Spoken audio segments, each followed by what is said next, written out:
സാധുക്കൾക്കും പാർശ്വവൽക്കരിക്കപ്പെട്ടവർക്കുമായി ജീവിതം ഒഴിഞ്ഞുവെച്ച വാഴ്ത്തപ്പെട്ട കുഞ്ഞച്ചൻ അഥവാ തേവർ പറമ്പിൽ അഗസ്റ്റിൻ. നമ്മളിന്ന് കുഞ്ഞച്ചൻ്റെ ജീവിതം പരിചയപ്പെടുന്നു. രാമപുരത്തെ ഈ മണ്ണിൽ ജനിച്ച് ഇവിടെ ജീവിച്ച് ഇവിടെ വെച്ച് തന്നെ മരണമടഞ്ഞ് അദ്ദേഹത്തിൻ്റെ വാഴ്ത്തപ്പെട്ട പ്രഖ്യാപനവും ഇവിടെ വെച്ച് തന്നെയായിരുന്നു.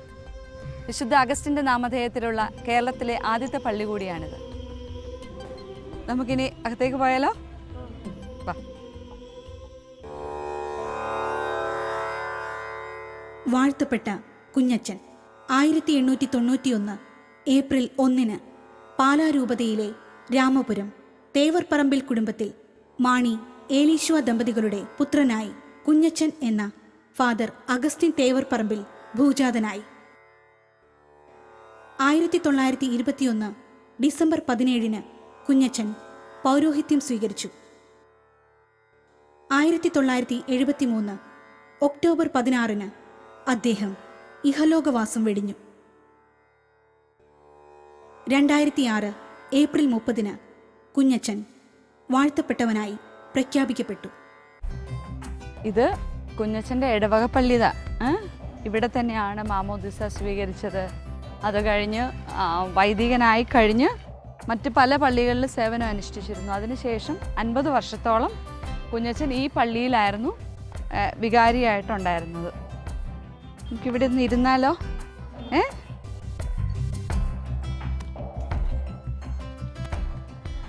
നമ്മൾ കുഞ്ഞച്ചൻ്റെ മാമോദിസ പേര് അഗസ്റ്റിൻ എന്നാണല്ലോ. അപ്പോൾ വീട്ടിലെ 5ാമത്തെ കുഞ്ഞുവാവയാണ്. 5 മക്കളുണ്ടായിരുന്നു. 5ാമത്തെ വാവയായിട്ടാണ് നമ്മുടെ കുഞ്ഞച്ചൻ ജനിക്കുന്നത്. ഇട്ടിയപ്പ് മാണി എന്നായിരുന്നു അപ്പച്ചൻ്റെ പേര്. അമ്മ ഏലീഷ. വീട്ടിലെ ഉള്ളൊരു ചെറുപ്പത്തിലെ ഉള്ള രീതി എന്ന് വെച്ചാൽ ഈ ഈശോയോടുള്ളൊരു സ്നേഹം, ഭക്തിയുടെ ബാലപാഠങ്ങൾ ശരിക്കും വീട്ടിൽ നിന്ന് തന്നെയാണ് കിട്ടിയത്. അപ്പോൾ വീട്ടിലെ 2 കാര്യങ്ങൾ വളരെ സ്ട്രിക്റ്റ് ആയിരുന്നു. ഒന്ന് സന്ധ്യാപ്രാർത്ഥന. നമ്മൾ ചൊല്ലാറില്ലേ, വീട്ടിലെ കുടുംബക്കുരിശ് വരയ്ക്കാറില്ലേ? സന്ധ്യാപ്രാർത്ഥന കൂടാതെ എല്ലാ ദിവസവും രാവിലെ എഴുന്നേൽക്കുമ്പോൾ നമ്മളെ ഓരോരുത്തരും ഓരോരോ ഈശോയ്ക്ക് സമർപ്പിക്കുക. അത് കഴിഞ്ഞ് വ്യാകുലക്കൊന്ത, മാതാവിൻ്റെ 7 വ്യാകുലങ്ങളില്ലേ, 7 വ്യാകുലങ്ങളെ ധ്യാനിച്ചുകൊണ്ട് വ്യാകുലക്കൊന്ത ഇവർ മുടങ്ങാതെ കുടുംബത്തിലുള്ള എല്ലാവരും ചൊല്ലുമായിരുന്നു. അതുപോലെ തന്നെ ചെറുപ്പം തൊട്ടേ അച്ഛനാകാൻ ഭയങ്കര ആഗ്രഹമായിരുന്നു. ഇവർ കൂട്ടുകാർ കൂടുമ്പോൾ കളിക്കുമ്പം ഈ നമ്മൾ ധൂപക്കുറ്റിയില്ലേ, നിങ്ങൾ ഓൾട്ടർ വോയിസിനറിയാം, നമ്മൾ ധൂപക്കുറ്റി വീശത്തില്ല. അപ്പോൾ ചിരട്ട എടുത്ത് വള്ളിയൊക്കെ കെട്ടി എന്നിട്ട് ഇങ്ങനെ ധൂപക്കുറ്റി ആട്ടി ഇങ്ങനെ കുർബാന ചൊല്ലി. അന്നൊക്കെ സുറിയാനി ഭാഷയിലായിരുന്നു കുർബാന. അപ്പോൾ ഈ കന്തീശ എലീഹ എന്നൊക്കെ പറഞ്ഞ് ഈ പാട്ടൊക്കെ പാടി, അതിനർത്ഥമൊന്നും അറിയത്തില്ല, വലിയ അച്ഛന്മാർ ചൊല്ലുന്ന കണക്കെ പാട്ടൊക്കെ പാടി കുർബാന ചൊല്ലുമായിരുന്നു. കുഞ്ഞുനാളിൽ നിങ്ങൾ കണ്ടിട്ടുണ്ട്, ഈ അന്നൊക്കെ ഈ നാട്ടിൻ പ്രദേശത്തൊക്കെ ഈ ആദ്യമായിട്ട് അക്ഷരം എഴുതിക്കത്തില്ലേ. അപ്പം അന്ന് ഇവർ സ്കൂളിലൊക്കെ പോകുമ്പോൾ എന്ന് പറഞ്ഞ് ഇന്നത്തെ പോലെ പാൻറ്റ് ഷർട്ടൊന്നും അല്ല വെച്ച് കൊച്ചു മുണ്ടൊക്കെ കൊടുത്ത് മുകളിലേക്ക് ഷർട്ടൊന്നും ഇടത്തില്ല, അങ്ങനെയാണ് പോകുന്നത്. അങ്ങനെ ആദ്യമായിട്ട് അക്ഷരം എഴുതിക്കുന്ന ദിവസം വന്നപ്പോഴത്തേക്ക് കുളിച്ച് ഈ മുണ്ടൊക്കെ കൊടുത്ത് അങ്ങനെ വരാന്തയിൽ ഇങ്ങനെ വന്നിരുന്നിട്ട്, അപ്പോൾ ഒരു നിലത്ത് എത്തുന്ന ഒരു ആശാൻ വന്നിട്ട് അരിയിൽ വാഴയില വെട്ടിയിട്ട് അതിനകത്ത് അരി നിരത്തിയിട്ട് എന്നിട്ട് നമ്മുടെ ഈ വിരൽ പിടിച്ച് അരിയിൽ എഴുതിയിട്ടാണ് അക്ഷരം തുടങ്ങിയിരിക്കുന്നത്. അപ്പം ആശാൻ വന്നിട്ട് ആദ്യം തമ്പുരാൻ തുണയ്ക്കാന്നാണ് ആദ്യമായിട്ട് നമ്മുടെ കുഞ്ഞച്ചൻ്റെ കൈ പിടിച്ച് എഴുതിച്ചത്. അത് പിന്നീട് ഈ ചരിത്ര പുസ്തകത്തിൽ പറയുന്നുണ്ട്. കുഞ്ഞച്ചൻ്റെ ജീവിതത്തിലുടനീളം ഈ തമ്പുരാനിലുള്ളൊരാശ്രയത്വം, തമ്പുരാൻ തുണച്ച അനുഭവങ്ങളായിരുന്നു കുഞ്ഞച്ചൻ്റെ ജീവിതം മുഴുവൻ. സ്കൂളിലാണെങ്കിലും നന്നായിട്ട് പഠിക്കുന്ന കുട്ടിയായിരുന്നു. അപ്പോൾ ഈ പ്രൈമറി സ്കൂളിൻ്റെ പഠനം കഴിഞ്ഞിട്ടുണ്ടെങ്കിൽ അന്ന് ഈ എല്ലാവരും ഈ അപ്പനും അമ്മയ്ക്കും കൃഷിയൊക്കെ ആണെങ്കിൽ മക്കൾ കൃഷിപ്പണിയിലേക്ക് പൊക്കോളുക, കൃഷി നോക്കിക്കൊള്ളുക എന്നുള്ളതാണ് അന്നത്തെ ഒരു രീതി. പക്ഷേ ഈ കുഞ്ഞച്ചന് അന്ന് ഈ നമ്മുടെ ചാവറയച്ചൻ നടത്തുന്ന മാന്നാനത്തുള്ള സെയിൻറ്റ് എഫ്രൈം ഇംഗ്ലീഷ് മീഡിയം സ്കൂളിൽ, അപ്പം ഈ അച്ഛനെ ആക്കണം എന്നുള്ളൊരാഗ്രഹം ഉള്ളതുകൊണ്ട് മാതാപിതാക്കൾ അങ്ങനെ നമ്മുടെ കുഞ്ഞച്ചനെ അവിടെ പഠിക്കാൻ വിടുക. അങ്ങനെ അവിടെ ബോർഡിംഗ് സ്കൂളിൽ ചെന്ന് കഴിഞ്ഞിട്ടും ഏറ്റവും നന്നായിട്ട് പ്രാർത്ഥിക്കുന്ന ഒരു നല്ല അച്ചടക്കമുള്ളൊരു കുട്ടിയായിരുന്നു നമ്മുടെ കുഞ്ഞച്ചൻ. അപ്പോൾ ഈ ചാവറയച്ചൻ അവിടെ വരുന്ന ബോർഡിംഗ് സ്കൂളിൽ വരുന്ന കൊച്ചുങ്ങളുടെ വിശ്വാസ രൂപീകരണത്തിന് വേണ്ടിയിട്ട് സൊഡാലിറ്റി എന്ന് പറഞ്ഞ ഭക്ത സംഘടനയ്ക്ക് രൂപം കൊടുത്തു. സൊഡാലിറ്റി എന്ന് പറഞ്ഞാൽ അതൊരു മാതാവിന് പ്രതിഷ്ഠിക്കപ്പെട്ടിരിക്കുന്ന ഒരു കൊച്ചു കൂട്ടായ്മയാണ്. അപ്പോൾ ഈ സൊഡാലിറ്റിയിലെ അംഗങ്ങൾക്ക് പ്രത്യേകം പ്രാർത്ഥനകളുണ്ട്. അവർ കൊച്ചു സുഹൃതങ്ങൾ ചെയ്യണം, സുഹൃത ജപങ്ങൾ ചൊല്ലണം. അപ്പോൾ ഇവർ എല്ലാം കൊണ്ടും പ്രത്യേകതകളുള്ളവരെ. ഇപ്പം നമുക്കറിയാം, പള്ളിയിൽ കുർബാനയ്ക്ക് പോയി കഴിഞ്ഞിട്ട് ഓൾട്ടർ ബോയ്സ് സാധാരണ ആളുകളുടെ കൂടെയാണോ നിൽക്കുന്നത്? അല്ല, ആൾത്താരയിൽ അച്ഛൻ്റെ ഒപ്പമല്ല നിൽക്കുന്നത് എന്ന് പറഞ്ഞ പോലെ സൊഡാലിറ്റിയിൽ അംഗങ്ങൾക്ക് പ്രത്യേകം ചില നിഷ്ഠകളൊക്കെ ഉണ്ടായിരുന്നു. അങ്ങനെ ഇരിക്കുമ്പം ബോർഡിംഗ് സ്കൂളിൽ ഒരാൾ ഒരു തെറ്റായ ഒരു ശീലം ഉണ്ടായിരുന്നു. അപ്പോൾ കുഞ്ഞഗസ്തി പറയടാ, നമ്മളൊക്കെ സൊഡാലിറ്റിയിൽ അംഗങ്ങളല്ലേ, അങ്ങനെ നമ്മൾ മാതാവിന് പ്രതിഷ്ഠിക്കപ്പെട്ടിരിക്കുന്നവരല്ലേ, നമ്മൾ അങ്ങനെയൊന്നും ചെയ്യാൻ പാടില്ല എന്നൊക്കെ ഇങ്ങനെ വിളിച്ചു പറയാം. അപ്പോൾ ഇവൻ പറയും അതൊക്കെ എനിക്കറിയാമെന്നൊക്കെ പറഞ്ഞ് ഇങ്ങനെ മൈൻഡ് ചെയ്യാതെ അങ്ങ് പോയി. അങ്ങനെ പോകുന്ന കുറച്ച് ദിവസം കഴിഞ്ഞപ്പോഴത്തേക്ക് ഈ ബോർഡിംഗ് സ്കൂളിൽ അച്ഛൻ ഇവനെ ആ കുറ്റത്തിന് പിടിച്ചു കഴിഞ്ഞിട്ട് പറഞ്ഞു, നീ സൊഡാലിറ്റിയിൽ അംഗമായിട്ട് ഈ വക കുരുത്തക്കേട് നിൻ്റെ കയ്യിലുണ്ട്, ഒരു കാര്യം ചെയ്യ്, നിന്നെ സൊഡാലിറ്റിയിൽ നിന്ന് മാറ്റാൻ പോവുക. അപ്പോൾ ഈ സൊഡാലിറ്റി അംഗങ്ങൾക്ക് നീല റിബണുള്ള ബാഡ്ജ് കുത്താൻ കൊടുക്കുമായിരുന്നു. ആ ബാഡ്ജൊക്കെ ഇങ്ങനെ മേടിച്ചിട്ട് പറഞ്ഞു രജിസ്റ്ററിൽ നിന്ന് അവൻ്റെ പേരൊക്കെ മാറ്റുന്നു പറഞ്ഞു. അപ്പോൾ ഇവൻ ഇങ്ങനെ കൂട്ടുകാരൻ ഭയങ്കര സങ്കടത്തോടെ നമ്മുടെ കുഞ്ഞഗസ്തിയുടെ മുഖത്തേക്ക് ഇങ്ങനെ നോക്കുന്നതുകൊണ്ടേ കുഞ്ഞഗസ്തിക്ക് ഭയങ്കര ഇങ്ങനെ ഈ കൂട്ടുകാർക്കൊക്കെ വിഷമം വന്നാൽ ഭയങ്കര സങ്കടമാണ് നമ്മുടെ കുഞ്ഞഗസ്തി ഓടി ചെന്ന് അച്ഛൻ്റെ മുമ്പിൽ മുട്ടുകുത്തിയിട്ട് പറഞ്ഞു, അച്ഛാ അവനോട് കരുണ കാണിക്കണം, മാപ്പ് കൊടുക്കണം, ഇനി അങ്ങനെ ഒന്നും ഉണ്ടാകത്തില്ല, അവൻ നല്ല കൊച്ചായിരുന്നു. ഓഹോ, അപ്പോൾ ഈ കുഞ്ഞഗസ്തി സൊഡാലിറ്റിയുടെ പ്രീഫെക്റ്റായിരുന്നു, ലീഡറിൻ്റെ സ്ഥാനമാണ്. ഓഹോ, പ്രീഫെക്റ്റ് വന്നിരിക്കുക അല്ലേ കൂട്ടുകാരന് വേണ്ടി വക്കാലത്തെങ്കിൽ പിന്നെ നീ തന്നെ നോക്കിക്കോ അവൻ്റെ കാര്യം ഇനി തൊട്ട് എന്ന് പറഞ്ഞ് ഞാൻ ശ്രദ്ധിച്ചോളാം, ഇനി അവൻ്റെ ഒന്നും ഒരു കുറ്റവും ഉണ്ടാകത്തില്ല. അങ്ങനെ ഈ തെറ്റിപ്പോകുന്ന ആളുകളോട് കരുണ കാണിച്ച് സ്നേഹം കാണിച്ച് തിരിച്ചു കൊണ്ടുവരാനുള്ളൊരു വലിയ മനസ്സ് കുഞ്ഞിലെ തന്നെ 6ാം ക്ലാസ് മുതലുള്ള ഒരു വിദ്യാഭ്യാസം അവിടെ നടക്കുന്നത്. ആ പ്രായത്തിൽ പോലും ഒരു പക്വതയാർന്ന ആളെ പോലെയായിരുന്നു നമ്മുടെ കുഞ്ഞച്ചൻ. അങ്ങനെ ഒരു ബോർഡിംഗ് സ്കൂളിലെ ഒരു വളരെ മാതൃകാപരമായ ഒരു വിദ്യാർത്ഥിയായിരുന്നു. സാധാരണഗതിയിൽ ചാവറച്ചൻ്റെ ബോർഡിംഗ് സ്കൂളിൽ പോകുന്നവരൊക്കെ ഏതെങ്കിലും ദൈവവിളിയിലേക്ക് പോകും. വിശ്വാസ കാര്യങ്ങളിലൊരു ഫോർമേഷനും കൂടി ആ ബോർഡിംഗ് സ്കൂളിൽ നിന്ന് കിട്ടുമായിരുന്നു. അങ്ങനെയാണ് സെമിനാരി ചേർന്നു. സെമിനാരിയിലാണെങ്കിലും ഒത്തിരി ഒരു നന്നായിട്ട് പ്രാർത്ഥിക്കുന്ന ഒരു വിദ്യാർത്ഥിയായിരുന്നു നമ്മുടെ കുഞ്ഞച്ചൻ.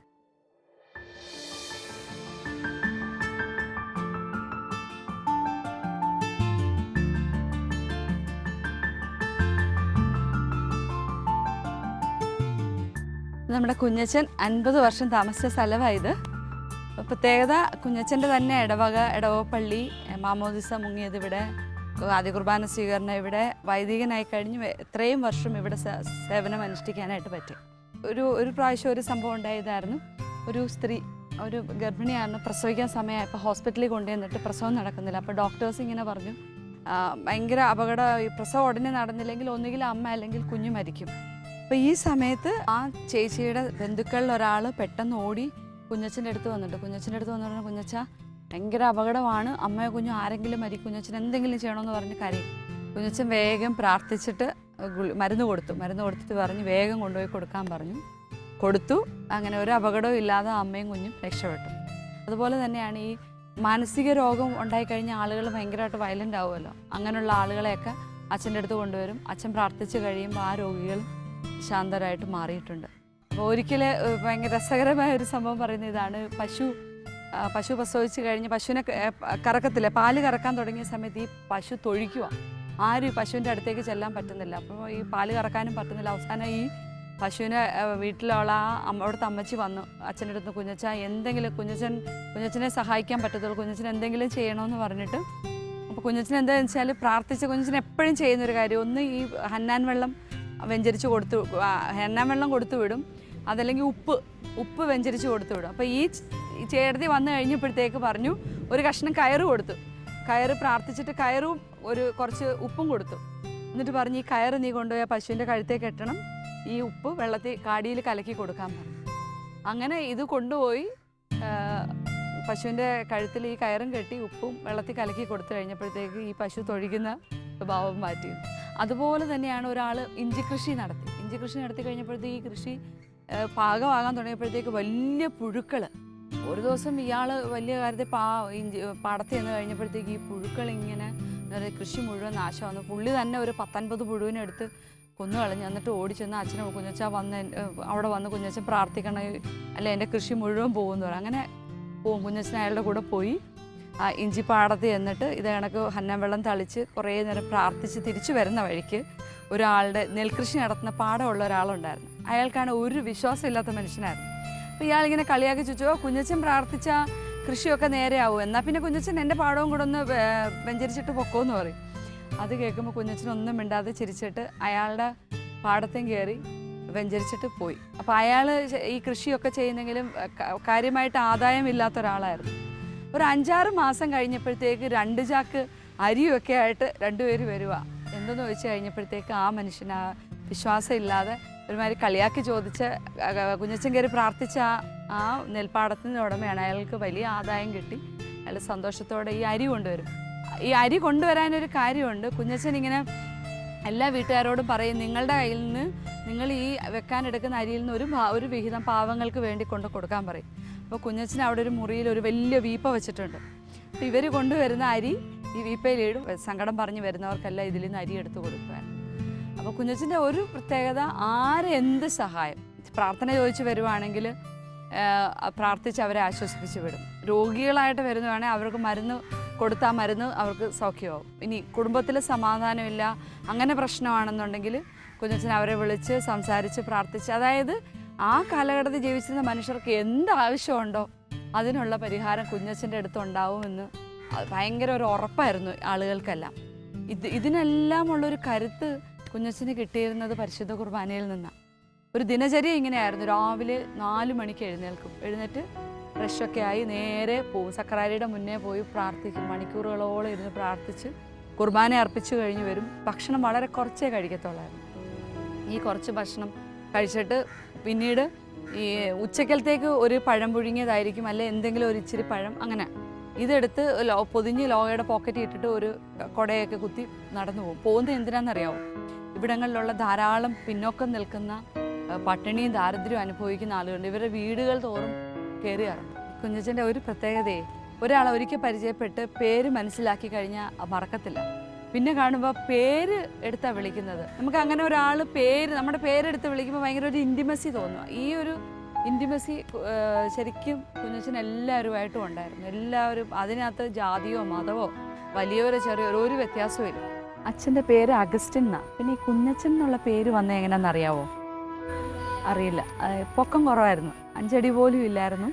അപ്പം ചെറുപ്പത്തിലെ എല്ലാവരും വിളിച്ചുകൊണ്ട് കുഞ്ഞഗസ്തി എന്നായിരുന്നു.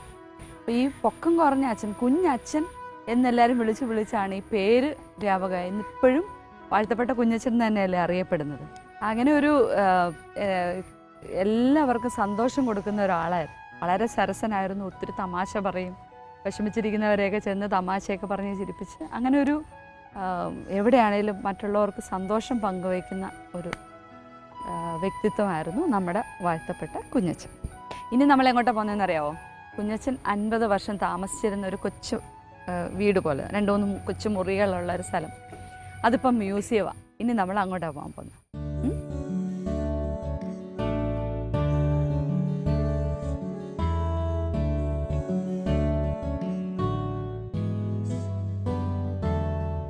ഇത് കണ്ടോ, ഇതിനകത്ത് ജപമാലയുണ്ട്, ഉത്തരീയം, ബന്ധിങ്ങ അറിയത്തില്ലേ? പിന്നെ ഇത് അന്നൊക്കെ നമ്മൾ ഹോളി വാട്ടറില്ലേ, ഹന്നാൻ വെള്ളം തളിക്കുന്ന കുപ്പി പോലത്തെ, അത് കണ്ടോ, അത് ഒരു ലോഹത്തിലാണ് ഉണ്ടാക്കിയേക്കുന്നത്. ഇത് ധൂപക്കുറ്റി. ഇവിടെ കണ്ടോ കുറച്ച് കുഞ്ഞു കുപ്പികൾ വെച്ചിട്ടുണ്ട്. അതായത് അച്ഛൻ ഒരു വൈദ്യർ കൂടിയായിരുന്നു. വൈദ്യം എന്ന് വെച്ചാൽ എന്തോന്ന് മനസ്സിലായോ? എന്തോ അതായത് ഈ നാട്ടുചികിത്സ പോലൊരു ചികിത്സാ രീതി അച്ഛൻ വശമാക്കിയിരുന്നു. എന്നിട്ട് ഈ ആരെങ്കിലും അസുഖമൊക്കെ ആയിട്ട് വന്നു കഴിയുമ്പം അച്ഛൻ പ്രാർത്ഥിച്ച് മരുന്ന് കൊടുക്കും. അങ്ങനെ ഒരുപാട് പേർക്ക് രോഗസൗഖ്യം കിട്ടിയിട്ടുണ്ട്. നമ്മുടെയൊക്കെ വീട്ടിലെ ഡൈനിങ് ടേബിളില്ലേ, ചെറുതാണോ വലുതാണോ? വലുത്. ഇത് അച്ഛൻ്റെ ഡൈനിങ് ടേബിളായിരുന്നു. അച്ഛൻ വൈദികനായിരുന്നു. അത്രയും കാലം ഉപയോഗിച്ച് അച്ഛൻ ഭക്ഷണം കഴിക്കാൻ ഉപയോഗിച്ചിരുന്ന മേശയായിരുന്നു ഇത്. അച്ഛൻ്റെ ഒരു വളരെ ലളിത ജീവിതം നയിച്ചിരുന്ന ആളായിരുന്നു. ഏറ്റവും സിമ്പിളായിട്ട് ആയിരുന്നു അച്ഛൻ്റെ ഒരു രീതി. ഇത് കുഞ്ഞച്ഛൻ ഉപയോഗിച്ചിരുന്ന കയറ് കട്ടിൽ കണ്ടോ, തടിയുടെ ഫ്രെയിമിൽ കയറാണ് വരഞ്ഞിരിക്കുന്ന നടുവിൽ. ഈ കട്ടിലിൻ്റെ പുറത്ത് ഈ പാ കണ്ടോ, ഒരു കുഞ്ഞു പാ, അതായത് ഈ അച്ഛൻ ഉപയോഗിച്ചിരുന്ന പായ അങ്ങ് കീറി പലരും പറഞ്ഞു അച്ഛൻ ഒരു പുതിയ പാ വേണം. അച്ഛൻ പറഞ്ഞു ഇപ്പോൾ ഇത് മതി, പിന്നെ ആവട്ടെ എന്ന് പറഞ്ഞ് അങ്ങനെ ഒരു അത്രയും അച്ഛൻ്റെ ആ ഒരു ലാളിത്യം നമുക്ക് അതിൽ നിന്ന് മനസ്സിലാക്കാനായിട്ട് പറ്റും.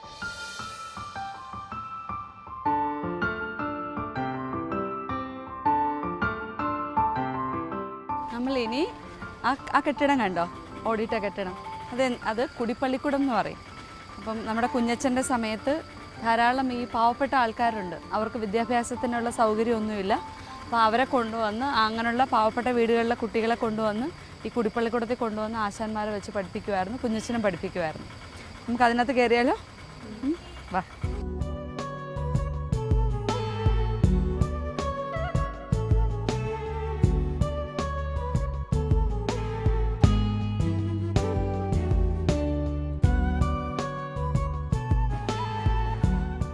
അപ്പോൾ ഇവിടെ നമ്മളിവിടെ കണ്ടില്ലേ, സ്റ്റാച്ചു ഒക്കെ ഇരിക്കുന്നുണ്ടല്ലേ, ഇതുപോലെ കുഞ്ഞുങ്ങളിരുന്ന് പഠിപ്പിക്കുമായിരുന്നു.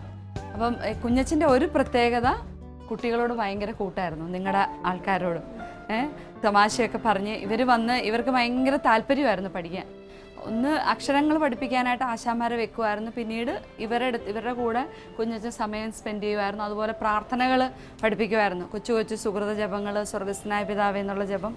അങ്ങനെ ഇവർക്കത് ഭയങ്കര താല്പര്യമായിരുന്നു കുഞ്ഞച്ചൻ്റെ കൂടെയുള്ള. ഉച്ച സമയമായി കഴിയുമ്പം കുഞ്ഞച്ചൻ ഇങ്ങനെ പോയി ഒരു കൊല്ലം പഴം മേടിച്ചുകൊണ്ട് വരും. പഴം കൊണ്ടുവന്നു കഴിഞ്ഞിട്ട് എല്ലാവരും വന്നിട്ട് കുഞ്ഞച്ചൻ ഇങ്ങനെ ഓരോ പഴം എടുത്ത് ഇങ്ങനെ ഇട്ടുവിടും. അപ്പോൾ ഇവർ ചാടി പിടിക്കും.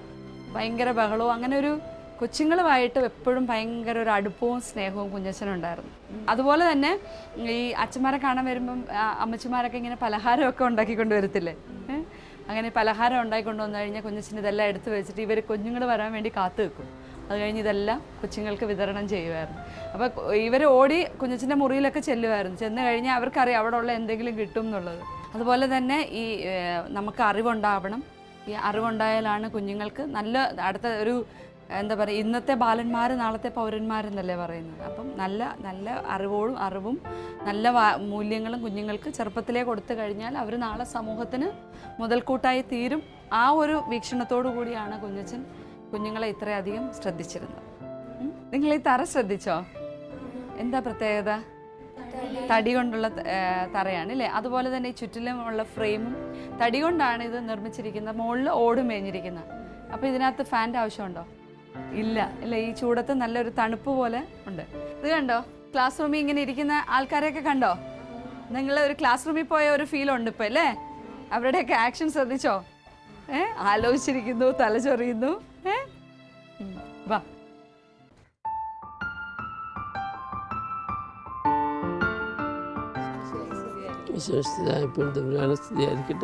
ഇത് ഫാദർ കുര്യൻ മാതോത്ത് അച്ഛനാണ്, നമ്മുടെ കുഞ്ഞച്ചൻ്റെ നാമകരണ നടപടികളുടെ വൈസ് കോൺസുലേറ്റർ. അച്ഛാ, ഞങ്ങളിവിടെ വന്നു, ഇവിടെ എല്ലാം കണ്ട് പരിചയപ്പെട്ട് നിൽക്കുന്നു. അച്ഛൻ കുഞ്ഞച്ചൻ്റെ കാലഘട്ടത്തിൽ കുറച്ചു കാലം ഒരുമിച്ച് ജീവിച്ചിരുന്ന ഒരാളാണ്. അപ്പം അച്ഛൻ്റെ മനസ്സിൽ കുഞ്ഞച്ചനെ കുറിച്ച് തങ്ങി നിൽക്കുന്ന ഒരു ഓർമ്മയൊന്ന് പങ്കുവയ്ക്കാവോ? 1971 ഈ പള്ളിയിലെ അസിസ്റ്റൻ്റ് വികാരിയായിട്ട് ഞാൻ നിയമിതനായി. തദവസരത്തിൽ ഇവിടെ വന്നപ്പോഴാണ് ഈ കുഞ്ഞച്ചനെ ആദ്യമായിട്ട് ഞാൻ കണ്ടത്. കുഞ്ഞച്ചൻ അന്ന് വൃദ്ധനും രോഗിയുമായിരുന്നു. അദ്ദേഹം കട്ടിലേൽ ഇരിക്കുകയും കിടക്കുകയും സ്വയം നടക്കാൻ വിഷമമുണ്ടായിരുന്നു. അദ്ദേഹത്തെ കാണാനായിട്ട് പല ആളുകളും വരുന്നതായിട്ട് ഞാൻ കണ്ടു. പ്രധാനമായിട്ടും ദളിത് ക്രൈസ്തവരാണ് അച്ഛനെ കാണാൻ വന്നിരുന്നത്. അധിക സമയമൊന്നും അച്ഛന് സംസാരിക്കുകയില്ല. സമയം കഴിയുമ്പോൾ ആണുങ്ങളോടാണെങ്കിൽ പൊടാ പൊക്കോ എന്ന് പറയും. സ്ത്രീകളോടാണെങ്കിൽ പൊടി എന്ന് പറഞ്ഞ് അവരെയും പറഞ്ഞു വിടും. അത് കുറച്ച് മാത്രമേ സംസാരിക്കുമായിരുന്നുള്ളൂ. എങ്കിലും അച്ഛനിങ്ങനെ ഒരു പ്രത്യേക ഒരു ആകർഷണം ഉണ്ടായിരുന്നു. അതുകൊണ്ടാണ് ഈ ആളുകൾ അച്ഛൻ്റെ അടുക്കൽ വന്നിരുന്നത്. വളരെ ലളിതമായിട്ട് ഉള്ളൊരു ജീവിതമായിരുന്നു അച്ഛൻ്റേത്. അദ്ദേഹം സ്വന്തമായിട്ട് ഒരു പെട്ടിയോ അൽമാരിയോ പോലും അച്ഛനുണ്ടായിരുന്നില്ല. അച്ഛൻ്റെ ഉടുപ്പുകളും മറ്റും ഒരു തുണിയിൽ പൊതിഞ്ഞ് കെട്ടി അവിടെ ഉള്ള ഒരു കട്ടിലിനടുത്തുള്ള ഒരു ജനലേൽ വെച്ചിരിക്കുകയായിരുന്നു. എന്നത് കണ്ടിട്ടുള്ളതാണ്. എത്രമാത്രം ക്ഷമയും അതുപോലെ തന്നെ വിനയവും അതുപോലെ തന്നെ കാരുണ്യവും ഒക്കെ അച്ഛൻ്റെ ആ ജീവിതത്തിലെ പ്രവർത്തനങ്ങളിൽ ഒക്കെ പ്രകടമായിരുന്നു എന്നുള്ളത് യാതൊരു സംശയമില്ല. ഒരു ലാളിത്യവും ക്ഷമയൊക്കെയാണ് അച്ഛനെ സ്വാധീനിച്ചത്. അപ്പം ഇവര് നമ്മൾ ഈ വിശുദ്ധ ജീവിതങ്ങൾ കുഞ്ഞുങ്ങളെ പരിചയപ്പെടുമ്പം അവരുടെ ജീവിതത്തിലെ സുഹൃതങ്ങൾ ഇവർക്ക് പരിശീലിക്കണമല്ലോ കുഞ്ഞുങ്ങളെ. അങ്ങനെയാണെങ്കിൽ കുഞ്ഞച്ചൻ്റെ ജീവിതത്തിൽ ഏത് സുഹൃതമായിരിക്കും ഇവരുടെ ജീവിതത്തിൽ ഒന്ന് പകർത്താൻ പറ്റുന്നത്? കുഞ്ഞച്ചന് ഒരിക്കലും തന്നെ അങ്ങ് എല്ലായിടത്തും എക്സ്പോസ് ചെയ്യാനായിട്ട് ആഗ്രഹിച്ചില്ല. എല്ലാവരുടെയും മുകളിൽ കയറണം, എല്ലാവരുടെയും മുമ്പിലായിരിക്കണം. അച്ഛൻ്റെ ഇന്നത്തെ ലോകത്തിൽ അത് വളരെ ബുദ്ധിമുട്ടുള്ളതാണ്. പക്ഷേ ചുരുക്കം ചില ആളുകൾ അനുകരിക്കുകയും ചെയ്യും. യഥാർത്ഥത്തിൽ അവനവൻ്റെ കടമകൾ ആത്മാർത്ഥതയോടെ സത്യസന്ധമായിട്ട് നിർവഹിക്കുക. ലോകം അത് കണ്ട് അംഗീകരിക്കും. നമ്മൾ അങ്ങോട്ട് ചെന്ന് പറയേണ്ട കാര്യമില്ല, ലോകം തന്നെ അത് അംഗീകരിക്കും. അതാണ് കുഞ്ഞച്ചൻ്റെ ജീവിതത്തിൽ കാണുന്നത്. കാരണം ഇവിടെ ഈ രാമൂരും ചുറ്റുപാടുമുള്ള സ്ഥലങ്ങളിൽ മാത്രമേ അച്ഛൻ ജോലി ചെയ്തില്ലെങ്കിലും ഇന്ന് ലോകത്തിലെ എവിടെയും കുഞ്ഞച്ചനെ പറ്റി അറിയാം. അത് എങ്ങനെ സാധിച്ചു? അത് ദൈവത്തിന് വേണ്ടി ജോലി ചെയ്താൽ ദൈവം മാത്രമല്ല സഹോദരങ്ങളെല്ലാവരും അത് അംഗീകരിക്കും. അതാണ് കുഞ്ഞച്ചന് ഈ കുട്ടികൾ മനസ്സിലാക്കേണ്ടത്. നമ്മൾ എല്ലായിടത്തും ഏറ്റവും മുന്നേ കയറണം, മറ്റുള്ളവരെ ഇടിച്ച് താഴ്ത്തി എങ്ങനെ കാര്യം സാധിക്കണം അങ്ങനെയൊന്നും പോയിട്ട് കാര്യമൊന്നുമില്ല. അവനവൻ്റെ കടമ ഉത്തരവാദിത്വത്തോടെയും വളരെ തീഷ്ണമായിട്ടും ദൈവസ്നേഹത്തെ പ്രതി ചെയ്യുകയാണെങ്കിൽ എല്ലാവർക്കും ഇതിനു മുമ്പിൽ നമ്മുടെ ബഹുമാനിതരാകും. നമ്മുടെ ജീവിതത്തിൽ നമ്മുടെ പ്രവർത്തികളിലൂടെ ദൈവത്തെ മഹത്വപ്പെടുത്തുകയാണ് നമ്മുടെ ലക്ഷ്യം. അച്ഛാ, ഒത്തിരി നന്ദി ഈ ഒരു സമയം ഞങ്ങൾക്കൊപ്പം ചെലവഴിച്ചതിന്. Thank you so much.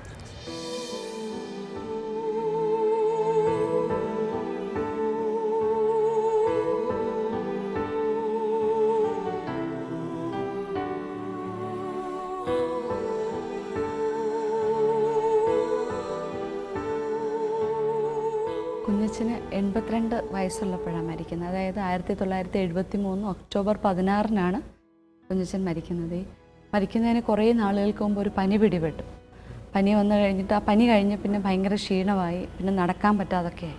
അപ്പോൾ അത്രയും നാളിങ്ങനെ വീടുകളിൽ പോയി ആളുകളെ കാണുകയും അവരുടെ പ്രശ്നങ്ങൾ പരിഹരിക്കുകയും ചെയ്തിരുന്നു. കുഞ്ഞച്ചൻ്റെ പ്രധാനപ്പെട്ട നമ്മൾ കേട്ടത് കൂടാതുള്ള 2 പ്രവർത്തന മേഖലകൾ, ഒന്ന് മദ്യപിക്കുന്നത്. ഒരു ആണുങ്ങളെല്ലാം കൂലിവേലക്കാരായിരുന്നു, പക്ഷേ ഇവർ കിട്ടുന്ന പൈസ മുഴുവൻ കൊണ്ടുപോയി കുടിച്ചു തീർക്കും. അപ്പോൾ അങ്ങനെയുള്ളവരെ വ്യക്തിപരമായി കണ്ട് അവരെ ആ ഒരു ദുശീലത്തിൽ നിന്ന് പിന്തിരിപ്പിക്കുമായിരുന്നു. അതുപോലെ തന്നെ ഒരുപാട് ദുരാചാരങ്ങൾ അന്നുണ്ടായിരുന്നു, ഈ മന്ത്രവാദത്തിൻ്റെയൊക്കെ പിന്നാലെ പോകുന്നത്. അപ്പോൾ ഈ മന്ത്രവാദത്തിൻ്റെ പേരിൽ ഇവരുടെ അടുത്ത് നിന്ന് ധാരാളം പൈസ തട്ടിക്കുന്ന കുറേ ആൾക്കാരുണ്ടായിരുന്നു. അപ്പോൾ ഇവർക്കൊക്കെ ശരിക്കും കുഞ്ഞച്ചനെ പേടിയായിരുന്നു. രോഗം അങ്ങ് കൂടി കുഞ്ഞച്ചനെ കിടക്കേന്ന് എഴുന്നേക്കാൻ പറ്റാത്ത സ്ഥിതി വന്ന സമയത്ത് വീട്ടിലേക്ക് കൊണ്ടുപോയായിരുന്നു. അപ്പോൾ അവസാനത്തെ ഒരു കുറച്ച് മാസങ്ങൾ വീട്ടിൽ തന്നെയായിരുന്നു, വീട്ടിലുള്ളവരായിരുന്നു പരിചരിച്ചിരുന്നത്. ഈ മരണ ദിവസം മരിക്കുന്നതിന് മുമ്പ് കുഞ്ഞച്ചനിങ്ങനെ ഒരു നോട്ട്ബുക്കിൽ ശവസംസ്കാരം എങ്ങനെയായിരിക്കണം എന്നൊക്കെ പറഞ്ഞിങ്ങനെ എഴുതി വെച്ചിരുന്നു. അത് വായിക്കുമ്പോൾ അറിയാം കുഞ്ഞച്ചൻ ജീവിതത്തിൻ്റെ ആ ഒരു ലാളിത്യം ഒരിക്കലും അവസാന നിമിഷം വരെ കാത്തു സൂക്ഷിച്ചു എന്ന്. അതിനകത്ത് പറയുന്നുണ്ട്, എൻ്റെ കയ്യിൽ 25 രൂപയുണ്ട്, ആ 25 രൂപയാണ് ശവപ്പെട്ടിക്ക് ചിലവാക്കേണ്ടത്. അന്നത്തെ കാലം അത്രയും രൂപയ്ക്കുള്ള ശവപ്പെട്ടിയെ നിങ്ങൾ എൻ്റെ സംസ്കാരത്തിന് ഉപയോഗിക്കാവുള്ളൂ. അത് കഴിഞ്ഞ് വലിയ ചടങ്ങുകളോ സദ്യയോ ഒന്നും പാടില്ല. ശവസംസ്കാരം എപ്രകാരമായിരിക്കണം, അതിലെ ലാളിത്യം നഷ്ടപ്പെടാതെ ഇങ്ങനെയൊക്കെ ആയിരിക്കണം എന്നൊരു മുൻകൂട്ടി എഴുതി വെച്ചിട്ടാണ് കുഞ്ഞച്ചൻ മരണത്തിലേക്ക് പോയത്. മരിക്കുന്ന ദിവസം സെമിനാരിയിലുണ്ടായിരുന്ന 2 കൂട്ടുകാരച്ഛന്മാർ കാണാൻ ചെന്നു. അവരുടെ അടുത്ത് എന്തോ അസ്പഷ്ടമായിട്ടൊക്കെ പറഞ്ഞ് പ്രാർത്ഥിച്ച് അങ്ങനെ സ്വസ്ഥമായിട്ട് മരിച്ചു.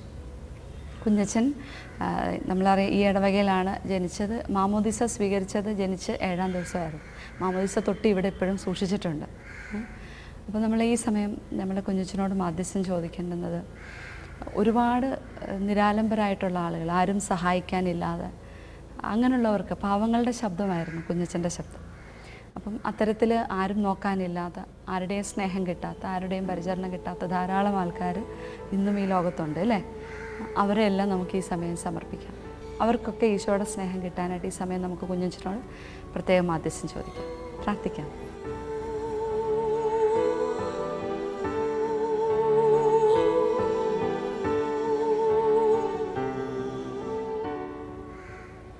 കർത്താവിൻ്റെ ആത്മാവ് എൻ്റെ മേലുണ്ട്, ദരിദ്രരെ സുവിശേഷം അറിയിക്കാൻ അവിടുന്ന് എന്നെ അഭിഷേകം ചെയ്തിരിക്കുന്നു. ദാരിദ്ര്യത്തെ സ്നേഹിച്ച് ദരിദ്രരോടും അഗതികളോടും കരുണ പങ്കുവച്ച വാഴ്ത്തപ്പെട്ട കുഞ്ഞച്ചൻ്റെ ധന്യജീവിതം നമുക്കേവർക്കും മാർഗദീപമാകട്ടെ. ഈ യാത്ര ഇവിടെ അവസാനിക്കുന്നു. വീണ്ടും കണ്ടുമുട്ടുന്നത് വരെ ഏവർക്കും നന്മകൾ നേരുന്നു. നന്ദി. ബൈ.